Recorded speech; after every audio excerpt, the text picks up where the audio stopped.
1989 India versus Pakistan का वह test match जो लगभग पाकिस्तान जीत चुका था, खेल का 5वां दिन चल रहा था। इंडिया उस मैच को ड्रॉ कराने के लिए सोच रहा था, क्योंकि सामने पाकिस्तान टीम में शोएब अख्तर, वकार यूनिस जैसे खतरनाक गेंदबाज थे, जिनके सामने इंडियन टॉप ऑर्डर बैट्समैन पूरी तरह से फेल हो चुके थे। वहाँ पे जितने भी लोग मैच देख रहे थे, उन सब का यह मानना है कि टीम इंडिया तो यह मैच हार गई और अब इसे कोई नहीं बचा सकता।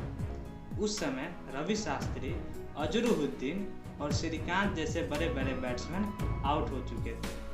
उस वक्त 16 साल का एक लड़का ड्रेसिंग रूम से चलते हुए आता है और उस पिच पे आके खड़ा हो जाता है। उस दिन जितने भी प्लेयर्स उस मैदान में मौजूद थे, जो खेल रहे थे और जो ड्रेसिंग रूम में बैठे हुए थे, उन सब का यह कहना है कि उन्होंने पूरी लाइफ में इससे ज़्यादा खतरनाक पिच कभी नहीं देखी। उस पिच में बॉल इतनी तेज़ी से निकल रही थी कि मानो किसी को बॉल दिखती तक नहीं। और जब सामने शोएब अख्तर और वकार यूनिस हो तो वो पिच बहुत ज़्यादा खतरनाक थी।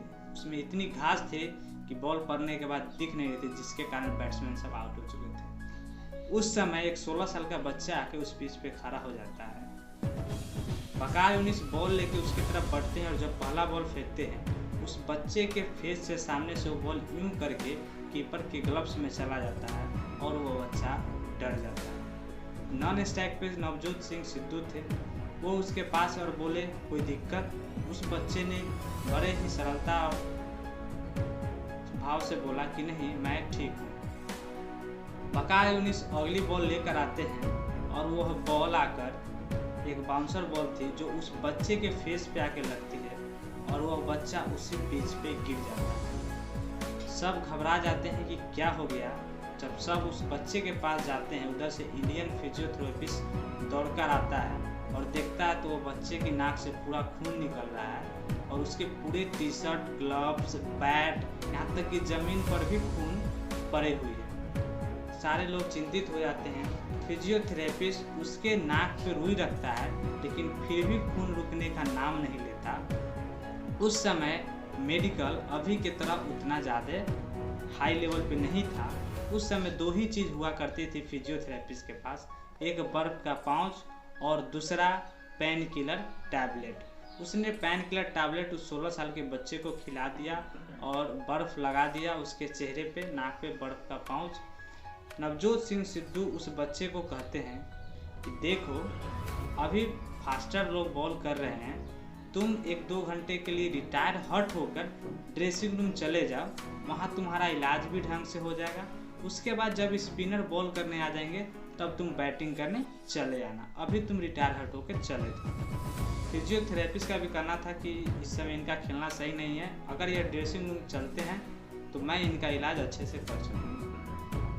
उस समय उस ग्राउंड में जितने भी खिलाड़ी थे या टीवी पे जितने भी लोग देख रहे थे, सामने नवजोत सिंह सिद्धू, सबके उस बच्चे के लिए तरस आ रही थी, सिवाय एक बंदे की, और वह बंदा खुद सचिन तेंदुलकर था, जिसे अपने आप पे तरस नहीं आ रहा था। जब फिजियोथेरेपिस्ट ने उसे उठाया ले जाने के लिए, तब सब लोगों को ये 2 शब्द सुनाई दिया, और वह 2 शब्द मानो उस बच्चे का ही नहीं बल्कि पूरी टीम इंडिया की क्रिकेट हिस्ट्री को बदल कर रख दिया।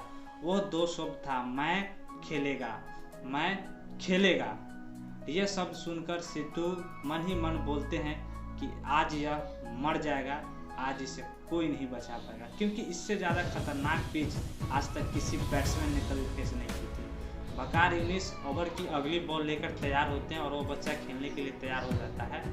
अगली बॉल जब वकार यूनिस उसके तरफ फेंकता है तो वह 16 साल का बच्चा फटाक से सामने की तरफ सीधा 4 मारता है और पूरे विश्व में किसी भी बैट्समैन की हिम्मत नहीं होती थी कि वो वकार यूनिस की आंखों में आंखें डाल कर देखे। वह 16 साल का बच्चा घायल होने के बाद जब चौका मारा अगली गेंद पे, तब उसने अपने दोनों आंख वकार यूनिस की आंखों में आंखें डाल कर देखी। उस दिन एक चीज़ बदल गया सर, उस दिन एक नया स्टार पैदा हो गया और जो मैच टीम इंडिया हारने वाली थी सचिन तेंदुलकर और सिद्धू की 101 रनों की पार्टनरशिप की वजह से टीम इंडिया ने वह मैच ड्रॉ कराया। सचिन तेंदुलकर ने 53 रन बनाया। अगर उस दिन वह बच्चा उस ग्राउंड से रिटायर होके ड्रेसिंग रूम चला जाता तो आज वह क्रिकेट का भगवान नहीं कहलाता। अगर उस दिन वह कॉम्प्रोमाइज़ करके खुद पे तरस खाकर ड्रेसिंग रूम चला जाता तो आज तक क्रिकेट हिस्ट्री में ना ही तो कोई 100 शतक बनाता और ना ही कोई सचिन तेंदुलकर और ना ही वो इतने बड़े ओहदे पे पहुंचते। इसीलिए कभी भी लाइफ से कंप्रोमाइज़ मत करना चाहिए। अगर आपकी हमारी कहानी अच्छी लगी हो तो लाइक सब्सक्राइब जरूर करें। अगर आप सचिन या क्रिकेट के बहुत बड़े फैन हैं तो प्लीज़ सब्सक्राइब और लाइक करें। आप लोग वीडियो देखते हैं पर लाइक और सब्सक्राइब नहीं करते तो प्लीज़ लाइक एंड